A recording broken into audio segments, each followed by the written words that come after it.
आप तो हमारे सबके सीनियर्स हैं, एक्सचेंज चला रहे हैं सर। अच्छा, मार्क्स से शुरू करूं। एक बार नीलेश भाई आप जाना मत, पहले आप मार्क्स तो सुन के जाओ। आशीष जी मार्क्स कितने दे रहे हैं? आशीष जी नमस्ते। मैं पूछना कुछ और चाहता रहा, लेकिन नीलेश भाई ने सीधा मार्क्स वाला मैटर ही छेड़ दिया। तो सर बताइए, आउट ऑफ 10 कितने दोगे?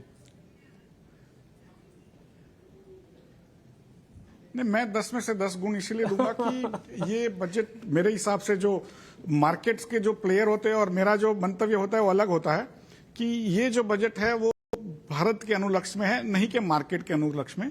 स्वाभाविक है, मार्केट भी भारत का ही भाग है, तो उसमें जब जॉब्स क्रिएशन का बजट है, ये सिंगल मुद्दा है जॉब क्रिएशन, वो 80% है। हाँ। कि जिसमें जो हर चीज माने टॉप 500 कंपनीज को भी 1 करोड़ जॉब्स क्रिएट करने की एक तरह से सम्मिलित करने की कोशिश की गई है। और हर एक कंपनी जब नया कोई किसी को रोजगार देती है तो उसका 1 महीने का पगार सरकार देगी, उसका कोई प्रोविडेंट फंड भी सरकार देगी। तो और ऑफ कोर्स एंटरप्रेन्योर बनने की भी कोशिश की गई है कि 10 लाख से मुद्रा की लोन थी वो 20 लाख कर दी गई। तो मुझे लग रहा है कि ये रोजगार लक्ष्य बजट है और उसके अंदर जो रोजगार बढ़ेगा तो स्वाभाविक है कि उसमें बचत भी होगी। बचत होगी तो मार्केट में नई नई कंपनियों में निवेश होगा, तो नई कंपनी आएगी तो नए जॉब्स क्रिएट होंगे और एक तरह से वर्चुअस साइकिल बनेगा। तो मुझे लग रहा है कि ये जो मार्केट इकोनॉमी के लिए बहुत बहुत अच्छा बजट है लॉन्ग टर्म के लिए। और शॉर्ट टर्म में जो एक फिस्कल कंसोलिडेशन की बात चली थी कि भाई 5.1% से फिस्कल डेफिसिट कम रहेगा तो अच्छा रहेगा, 4.9 पर लेके आ गए हैं 2024-25 में और 25-26 में वो 4.5%। तो मुझे लग रहा है कि जो क्रेडिट रेटिंग एजेंसीज है वर्ल्ड वाइड, उनको भी इसका संज्ञान में लेना पड़ेगा कि भाई भारत का एक टैक्स बायोंसी है, अपना खर्चा अपनी आमदनी से कम करने जा रहे हैं, तो उसका जो क्रेडिट रेटिंग है वो भी बढ़ना चाहिए, उसकी साख बढ़नी चाहिए। तो मुझे लग रहा है कि एक तरह से जो विकास लक्ष्य तो है ही, लेकिन सबसे ज्यादा रोजगार लक्ष्य ये बजट है। और इसलिए मुझे लग रहा है कि ओवरऑल मार्केट की जो सेहत है, वो प्रॉफिट कहां से आएगा, तो रोजगार से ही आएगा। माने लोग निवेश भी करेंगे, कंपनियां भी प्रॉफिट बनाएंगी, उद्यम भी होंगे और कंजम्पशन भी होगा। तो ओवरऑल कंजम्पशन बढ़ाने की जो बात है वो भी यहीं से होगी। सही आप कह रहे हैं कि पैसा आएगा तो फिर टैक्स की बात तो बाद में होगी ना, पहले पैसा तो लाए, पहले रोजगार तो आए, कंजम्पशन तो आए। आशीष भाई, एक चीज़ मैं आपसे और थोड़ा पता करना चाहता था, ये जो F&O को लेकर थोड़ा कंसर्न था कि ट्रांजैक्शंस वगैरह ज़्यादा हो रही हैं, उसमें कुछ LTCG, STCG, STT ऑप्शंस के अंदर चेंजेस किए गए हैं, ये मोर देन सफिशेंट है या फिर अभी और कंसल्टेशन पेपर निकालना पड़ेगा इसको और हैंडल करने के लिए?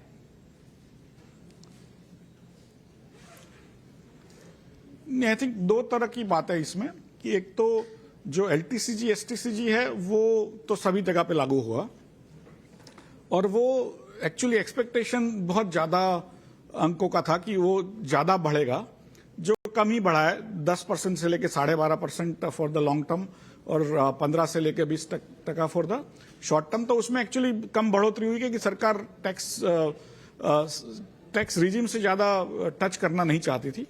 और जो ओवर ट्रेडिंग की बात है डेरिवेटिव्स में, उसमें पिछले 1 साल से क्रिटिसिज्म रहा है। नीलेश भाई ने भी जिक्र किया कि खुद सेबी का एक पेपर भी आया, उसके बाद भी आदरणीय वित्त मंत्री जी ने इलेक्शन के दौरान कहा था कि भाई ये स्मॉल इन्वेस्टर्स को डेरिवेटिव्स की चुंगल से निकालना होगा। और जो कल आदरणीय चीफ इकोनॉमिक एडवाइजर है, उन्होंने भी कहा कि भाई डेवलपिंग कंट्री में स्पेक्यूलेशन उतना ज्यादा नहीं होना चाहिए। तो मेरे हिसाब से सरकार की एक रणनीति बनी है कि कैपिटल फॉर्मेशन में, जो स्टॉक मार्केट में निवेश में, जो नीलेश भाई ने जिक्र किया कि स्टॉक मार्केट में निवेश में ज्यादा पैसा जाए, नहीं कि स्पेक्यूलेशन में। तो उसके लिए जो सरकार ने किया टैक्स का, क्योंकि बजट में तो टैक्स ही लगा सकते हैं, तो उन्होंने अपना काम किया है। लेकिन और वो भी 40% से बढ़ा है, बट एक्चुअली अंकों में ज्यादा नहीं बढ़ा है। लेकिन जो सेबी करने जा रही है, सेबी और एक्सचेंजेस मिलके, उसका भी एक असर होगा, जिससे ओवर ट्रेडिंग का जो एक संदेह है, एक विडंबना है, उस पर थोड़ा सा कंट्रोल लाया जा सके।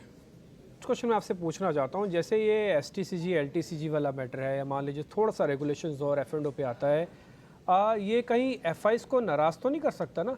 FI इंडिया की ग्रोथ स्टोरी पे ज़्यादा ट्रस्ट रखेगा या फिर ये टैक्सेशन वाली थीम पे ज़्यादा ध्यान देगा?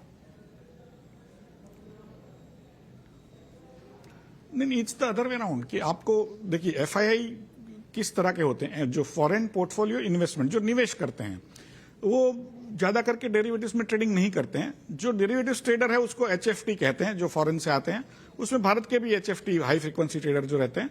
तो जो निवेश की जो संख्या है, माने आज भारत में आप देखेंगे तो $5.4 ट्रिलियन का मार्केट कैपिटलाइजेशन है। उसमें करीब 16-17% फॉरेनर्स का है। तो करीब 850 से 900 बिलियन डॉलर का निवेश फॉरेनर्स ने किया है। वो ट्रेड नहीं करते हैं, वो निवेश करके लंबी अवधि के लिए रहते हैं। तो उनको तो एक्चुअली फायदा है कि ज्यादा से ज्यादा पैसा निवेश में आए, जिससे शेयर के दाम एक्चुअली बढ़ने की संभावना है, नहीं कि ट्रेडिंग में जाए जो शॉर्ट टर्म में है और वो कैपिटल फॉर्मेशन भी नहीं करते हैं।